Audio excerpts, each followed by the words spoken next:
Eleanor did not speak on the way back upstairs. Neither did Marcus. The discovery beneath the archive had changed the shape of the entire investigation. Before, they had been searching for the person responsible. Now they were searching for something far more disturbing. A process. A system. Something that had survived for decades. The old assumption had been simple. Someone was changing records. But what if the truth was worse? What if the changes were not being made by one person? What if the library itself had become part of the machine? Eleanor looked at the rows of shelves surrounding them. Thousands of books. Thousands of histories. Thousands of lives preserved in ink. Or altered by it. She had spent her entire career believing archives were shields against time. Now she wondered if they were also weapons. By morning, Marcus had created a complete timeline. Every known alteration. Every missing reference. Every replaced record. He projected the data onto the wall of the research room. Lines connected dates. Names connected events. The pattern was clearer now. The corrections did not happen randomly. They targeted foundations. The small facts that supported larger ones. Family histories. Property records. Academic achievements. Business ownership. Things people built their lives around.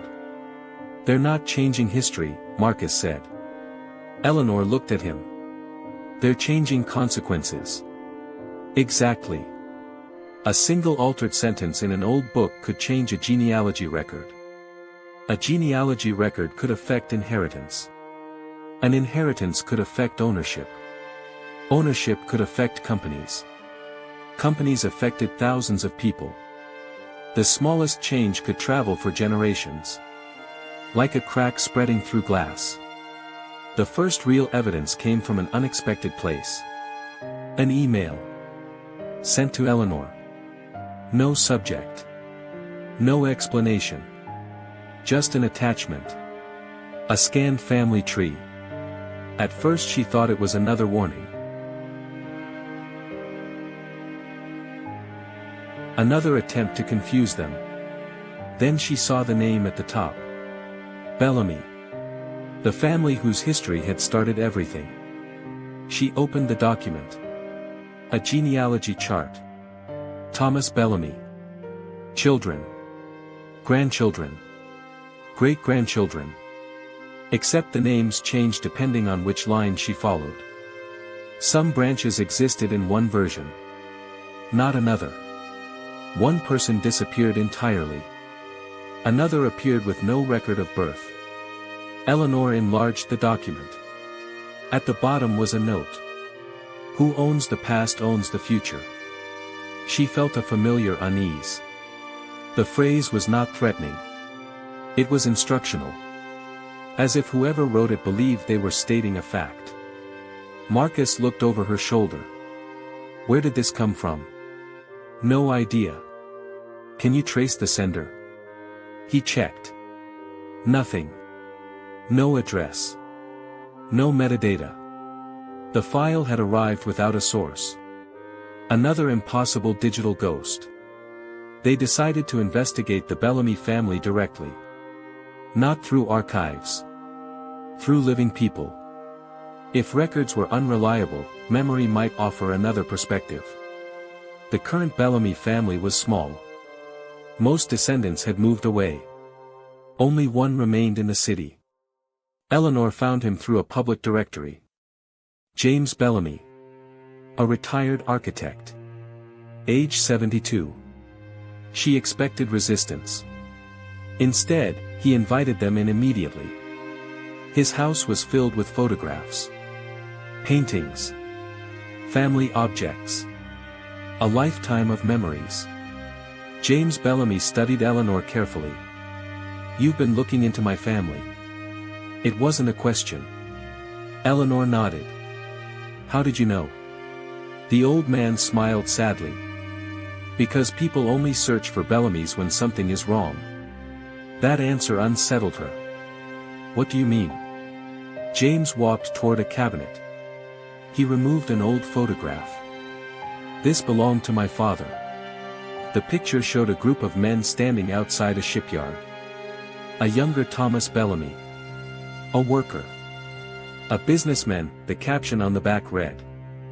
Bellamy Maritime Company, 1912. Eleanor stared. Shipbuilder. The original version. Your father kept this? James nodded. My family always believed Thomas built ships. Always? Yes. She exchanged a glance with Marcus. But official records say he was a banker. James laughed quietly. Official records have been wrong before. Did your family ever challenge them? The smile disappeared. Once. When? 10 years ago. What happened? James looked toward the window. They told us we were mistaken. A pause. They showed us documents. Documents saying your family memory was wrong. Exactly. Eleanor felt a chill. Because that was the perfect strategy. Not destroying the truth. Replacing it with something believable. James continued. After that, my sister stopped talking about it. Why? Because her own children started asking questions. What kind of questions? He looked at Eleanor. Questions about whether their grandfather had lied. The answer hurt more than she expected. Because the corrections weren't just changing paper. They were changing relationships. Families. Trust. Before leaving, James gave Eleanor a small box. My father wanted someone to have this eventually. Inside was an old notebook. The cover was damaged. The pages were yellow. Eleanor opened it. The handwriting immediately caught her attention. Thomas Bellamy. The first pages contained normal notes. Shipping routes. Business expenses. Daily thoughts. Then the final entries changed. The last few pages were written in panic. Eleanor read. Someone keeps asking questions about the records. Another page. They don't want the truth. They want the version that survives. Her fingers tightened around the notebook. Then she reached the final entry. The handwriting was rushed. Uneven. Almost impossible to read. If they correct my name, remember this. I was never a banker. I built ships. Below the sentence was a date. 1914. 2 years before Thomas Bellamy supposedly abandoned the shipping business. Eleanor closed the notebook. Another contradiction. Another person whose identity had been altered. Back at the library, Marcus continued analyzing the records. Hours later, he called her. Eleanor. She heard something in his voice. What happened? I found a connection. She walked quickly to his office. His screen showed dozens of names. Different people. Different centuries. But all connected. Families. Researchers. Authors. Business owners. Every person affected by the corrections had one thing in common. They all challenged a record, Marcus said. Eleanor stared. What? They didn't randomly alter people. He pointed at the screen. Every correction happened after someone questioned an official version of history. The realization was horrifying.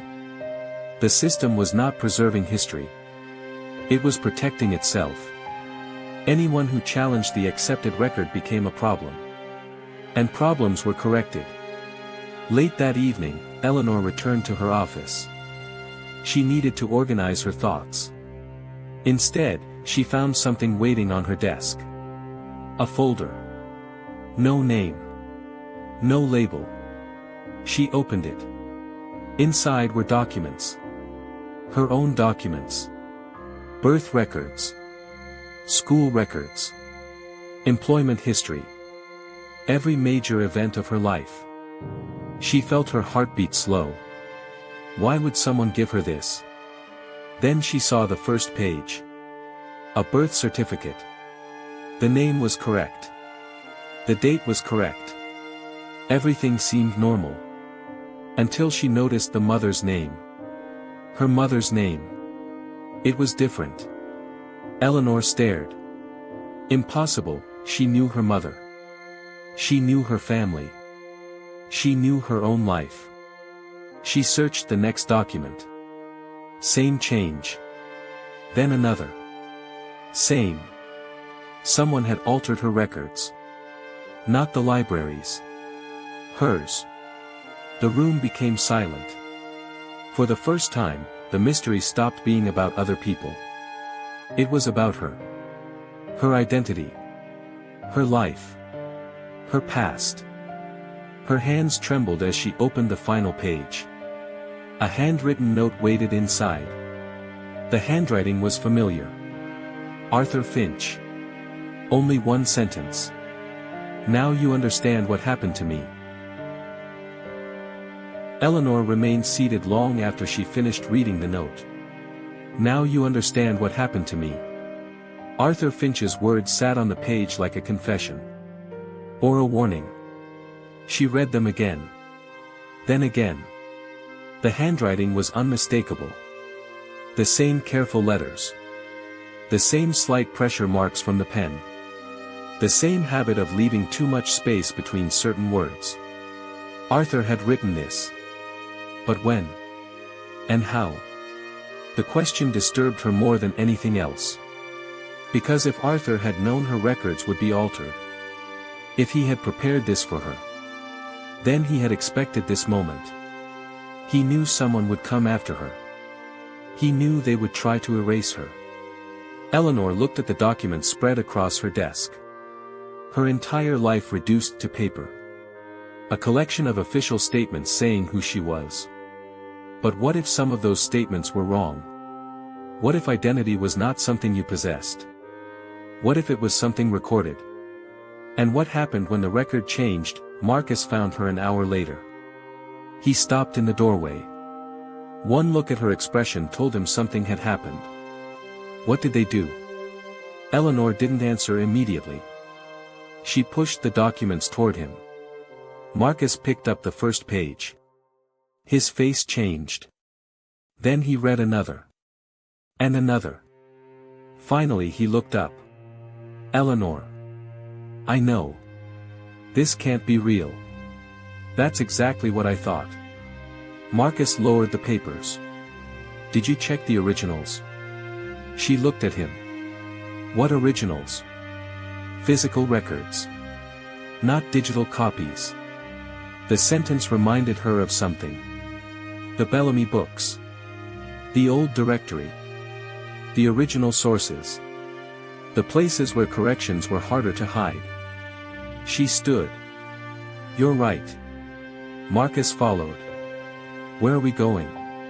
To find out who I was before someone corrected me. The oldest personal archives were kept in a restricted section beneath the library. Not because they were dangerous. Because they were fragile. Birth records.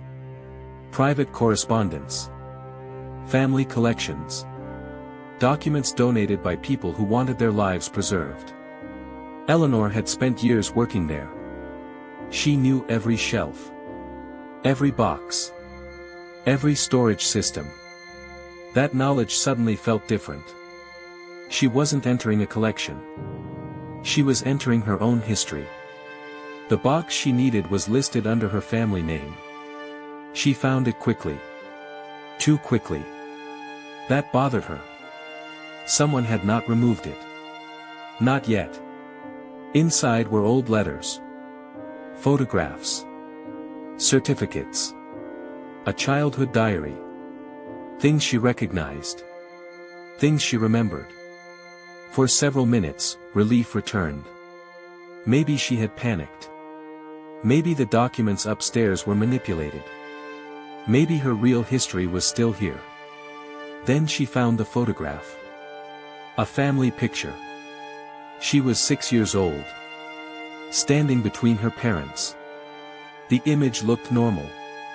Until she noticed something. A person had been cut out. Not torn. Not damaged. Carefully removed. A section of the photograph had been covered. Eleanor examined the back.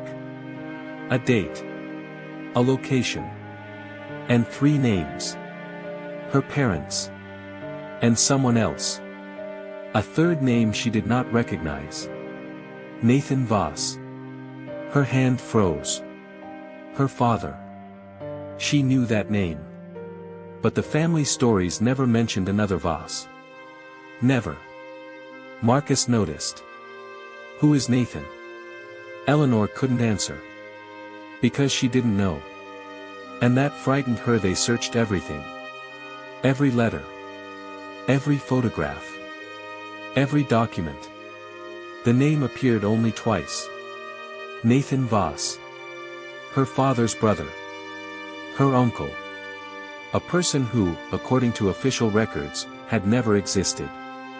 Yet there were photographs. Letters. References. A whole life hidden inside her family's archive.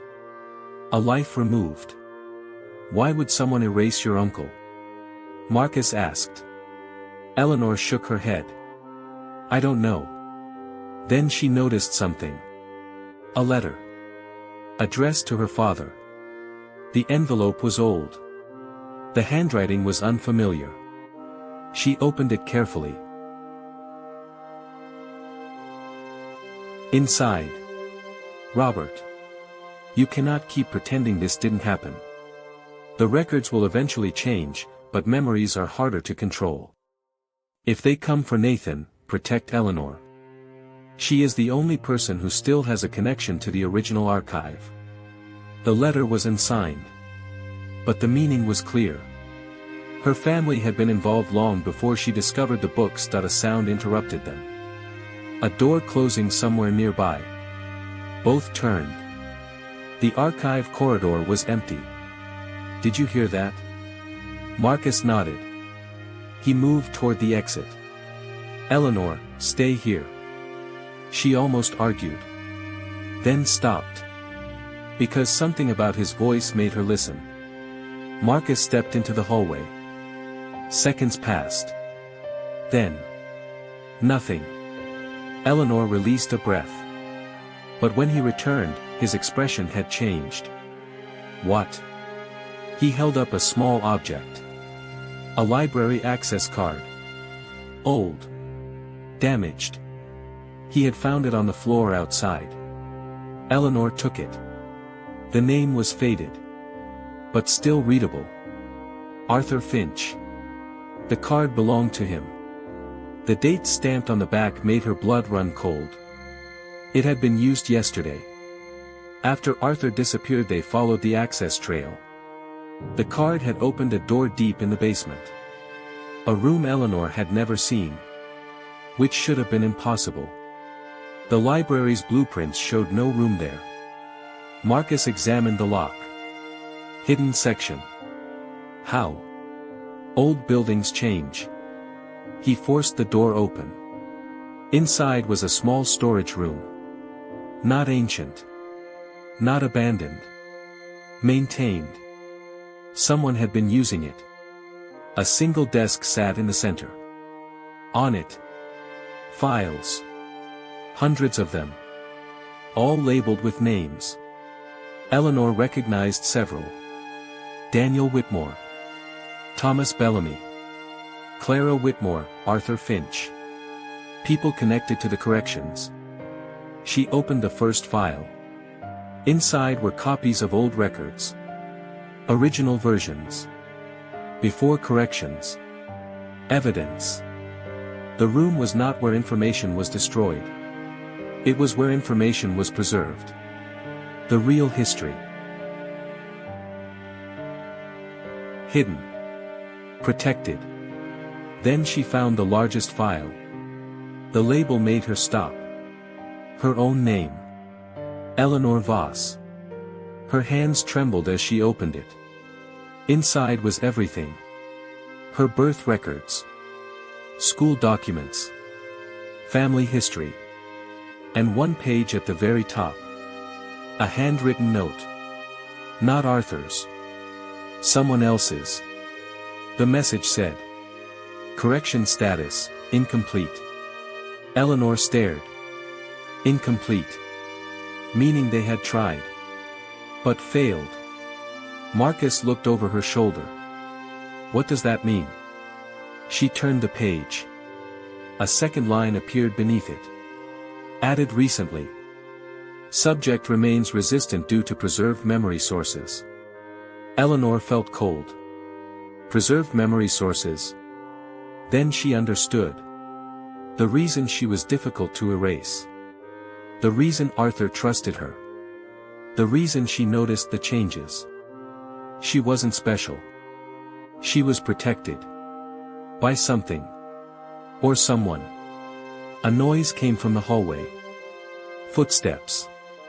Slow. Approaching. Someone knew they were there. Marcus shut the file. Someone's coming. They turned toward the door. The footsteps stopped outside. A shadow appeared beneath the gap. Neither moved. Then a voice spoke. Calm. Familiar. Eleanor. Her blood went cold. Because she recognized it. Victor Wren. Open the door. A pause. Then. I need to show you what Arthur found. The handle slowly began to turn.